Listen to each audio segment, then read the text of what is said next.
A grande questão hoje em dia é por que o Brasil não cresce. Bom, para entender essa questão, primeiro a gente tem que saber qual é a fonte do crescimento econômico. O crescimento econômico vem basicamente de duas fontes. A primeira fonte é a acumulação de insumos. Por exemplo, acumulação de capital físico, máquinas e equipamentos, mão de obra. Hoje em dia a gente vê no Brasil o chamado bônus demográfico, uma parcela grande da população que está em idade produtiva, que está entrando no mercado de trabalho. Acumulação de capital humano, por exemplo, brasileiros indo para a escola, aprendendo, acumulando conhecimento técnico.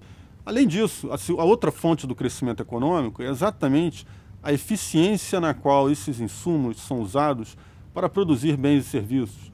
Por exemplo, a eficiência na qual um computador é usado, na qual uma mão de obra qualificada é usada.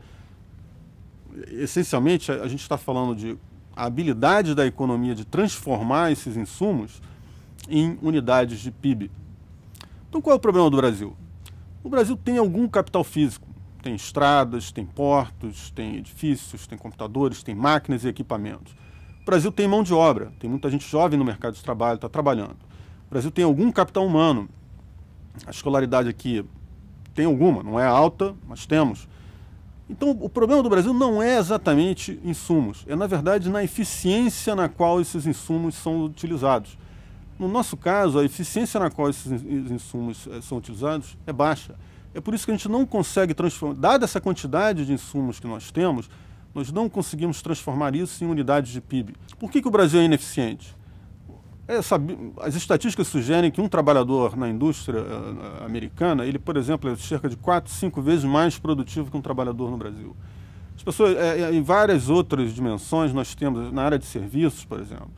Então, essas ineficiências tipicamente surgem de distorções que são criadas por uma legislação arcaica, por intervenção do governo, por um código tributário que distorce os incentivos, uma legislação trabalhista que distorce os incentivos, que torna o trabalhador brasileiro menos produtivo do que a sua contrapartida, por exemplo, norte-americana.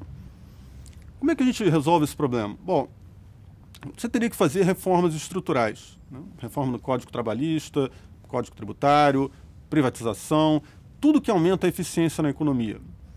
O governo está fazendo isso? Não, infelizmente não. Infelizmente o governo tem o diagnóstico errado do crescimento econômico.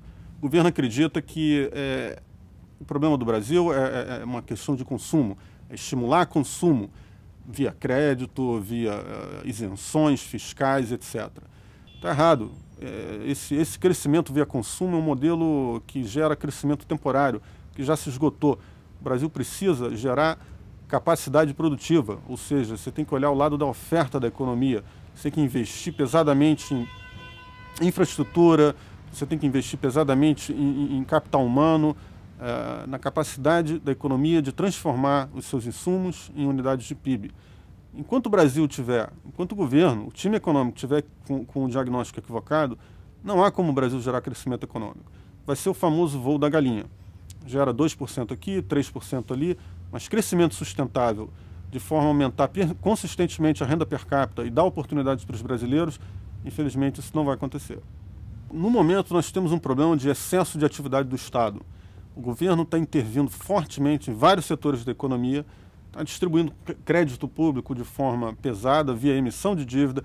Isso cria uma série de distorções que afeta a eficiência do Brasil, a nível micro, a nível macro, e isso aí é custoso. Sem isso, não adianta você baixar a taxa de juros, não adianta você investir em capital humano. Você tem a habilidade da economia de transformar isso em unidades de PIB é que interessa. E o governo acaba sendo um obstáculo a isso.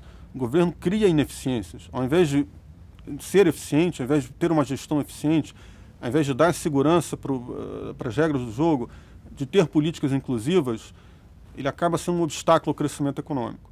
Sem reformas estruturais, não há como gerar crescimento econômico sustentado.